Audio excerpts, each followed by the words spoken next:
नमस्कार मंडळी. आत्ता संध्याकाळचे 6 झालेले आहेत आणि मला आज दीपपूजा करायची आहे. तर कामातून सकाळपासून वेळच नाही मिळाला. सगळं काम केलं, सगळं आवरलं, घर साफसफाई झाली, देवपूजा वगैरे सगळं झालेलं आहे माझं. आणि आता अर्धा स्वयंपाक पण मी करून ठेवलेला आहे. आणि आत्ता मला दीपपूजाची पूजा मांडायची. तर मी आत्ता येताना फुलं वगैरे घेऊन आले आणि पिल्लूला सोडून आले तर क्लासला. तर त्याला आता परत 6:30ला आणावं लागतं. तर आता मी चहा केला आणि चहा पिला आणि लिहिलेलं जे सामान होतं ते भरून ठेवलं आणि सगळं साफसफाई वगैरे झालेली आहे. तर मला हळदीचं लेपन करायचे. तर संध्याकाळीच मी करणार आहे आज, कारण मला सकाळपासून आज वेळच नाही मिळाला कसला. त्याच्यामुळे मी आता संध्याकाळी मस्त हळदीचं लेपन करणार आणि दीपपूजा करणार. तर तुमच्यासोबत मी दीपपूजा शेअर करेन की मी कशी पूजा करते.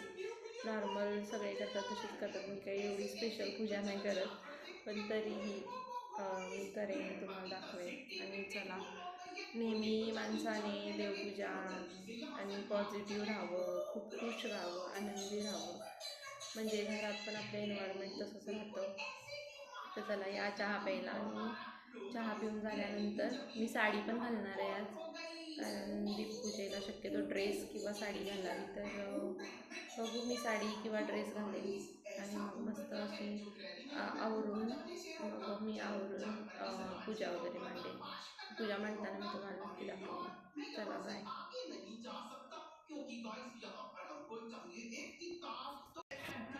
तर मी साडी वगैरे घातलेली आहे आणि मी तयार झालेले तुम्ही बघू शकता. आणि मी दिवेसुद्धा ठेवलेले आहेत जागेवरती, हे बघू शकता तुम्ही. मी दिवे वगैरे ठेवून घेतलेत. फक्त आता मला दिवे पेटवायचे, पण त्याच्या आधी मला हळदीचं लेपन करायचे. त्याच्यामुळे चला मी आता हळदीचं लेपन करून घेते. मी तुम्हाला पण दाखवते की मी कसं हळदीचं लेपन करते. तर मी एक साईडला ओम काढते आणि दुसऱ्या साईडला श्री काढते आणि अशा पद्धतीने मी हळदीचं लेपन करून घेत असते. चला, आमचा बेबीला असं वाटलं की मी साडी घातली, आज आता मी कुठेतरी फिरायला चालले, पण मी फिरायला नाही चालले.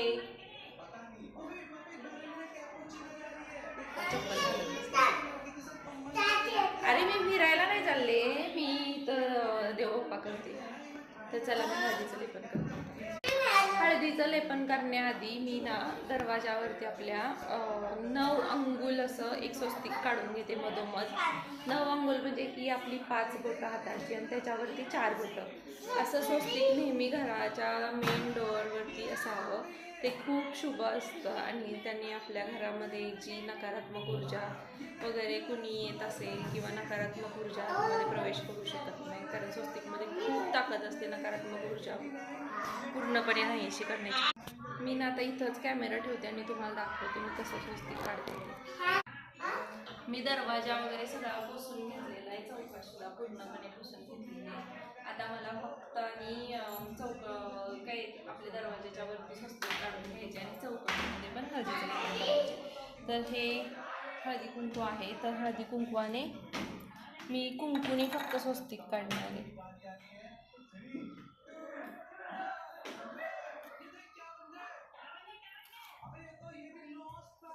दरवाजा लाकडी आहे त्याच्यामुळे जास्त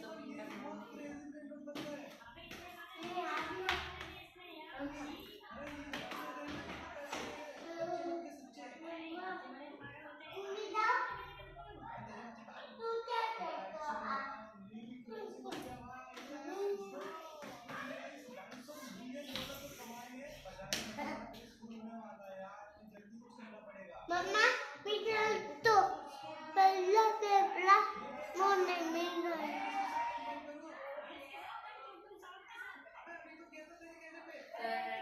आता माझं हे स्वस्तिक काढून झालेलं, मी हळदीचं लेपन करते आता.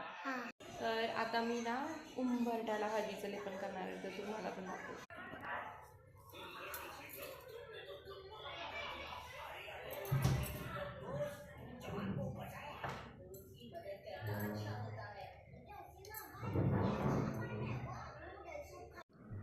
उंबरठ्यावरती हळदीचं लेपन करताना मी हळद, गोमूत्र आणि पाणी मिक्स करते आणि त्या हळदीच्या याचं लेपन मी उंबरठ्यावरती करते.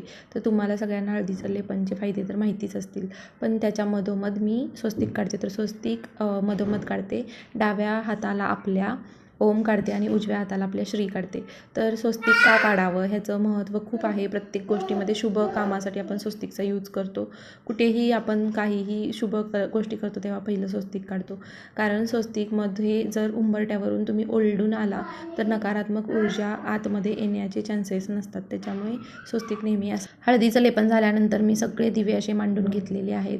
तर इकडे बघू शकता तुम्ही, इकडे मी मस्त असं मध्ये आहे ते माझ्याकडे 12 दिव्यांचा असा एक मस्त शोपीस होता, तर त्याच्यामध्येही मी 12 दिवे मांडून घेतले.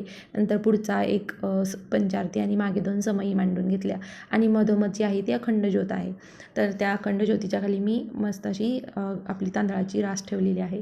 तर मी आता इकडे सगळे दिवे प्रज्वलित करून घेणार आहे. तर तुम्ही ह्या दिव्यांचा प्रकाश बघू शकता. कारण दिवे जेव्हा आपण प्रज्वलित करतो तेव्हा खूप मनोभावे सेवा करा.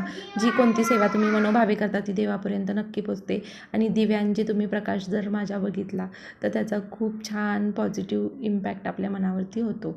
तर माझी खूप मनापासून पूजा चाललेली असते कोणतीही, त्याच्यामुळे मी इकडे म्यूट केलं आणि मी बाजूला कॅमेरा फक्त चालू ठेवला. तर इकडे मी सगळ्या समयांची वगैरे पूजा करून घेतली आणि नंतर मग यांना फूल वगैरे घालून नंतर नैवेद्य दाखवून घेतला. तर नैवेद्य दाखवताना मी आज दाखवलं नाही कारण मला नंतर माझा मोबाईलची बॅटरी खूप लो झालेली. तर तुम्हाला माहीत आहे की अमावस्या दीपामावस्येला या दिव्यांची पूजा करायची असते. नंतर आपल्या घरातील मुलांचीसुद्धा पूजा करायची असते. तर मी माझ्या मुलांची आणि माझ्या मिस्टरांचीही रात्री झोपण्याच्या आधी पूजा करून घेतली, म्हणजे त्यांना ओवाळलं. तर अशा प्रकारे मी मस्त अशी ही माझी दीपपूजा करून घेतलेली आहे आणि नंतर मग आम्ही जेवण केलं. तर आज जेवणामध्ये खूप सारे मेनूज बनवलेले, पण ते दाखवताच आले नाहीत मला तुम्हाला. तर मी आज जेवणामध्ये मस्त अशी भजी वगैरे बनवून घेतलेली. तर चला, अशा पद्धतीने मी नेहमी माझ्या घरातील देवपूजा ही प्रसन्न मनाने आणि प्रसन्न अंतकरणाने करत असते. तर बऱ्याच जणांना खूप छान देवपूजा वगैरे करायला आवडते, तशीच मलाही खूप आवडते. बरेच जण मला म्हणतात सुद्धा की खूपच जास्त देवपूजा करत असते, पण आपल्याला जे देवानं दिलेलं आहे ते खूप अनमोल आहे आणि माझ्या आयुष्यात तर देवाचं खूप जास्त महत्त्व आहे. तर माझ्या आयुष्यात जेव्हापासून स्वामी आलेले आहेत तेव्हापासून माझ्याकडे खूप गोष्टींची भरभराट आहे.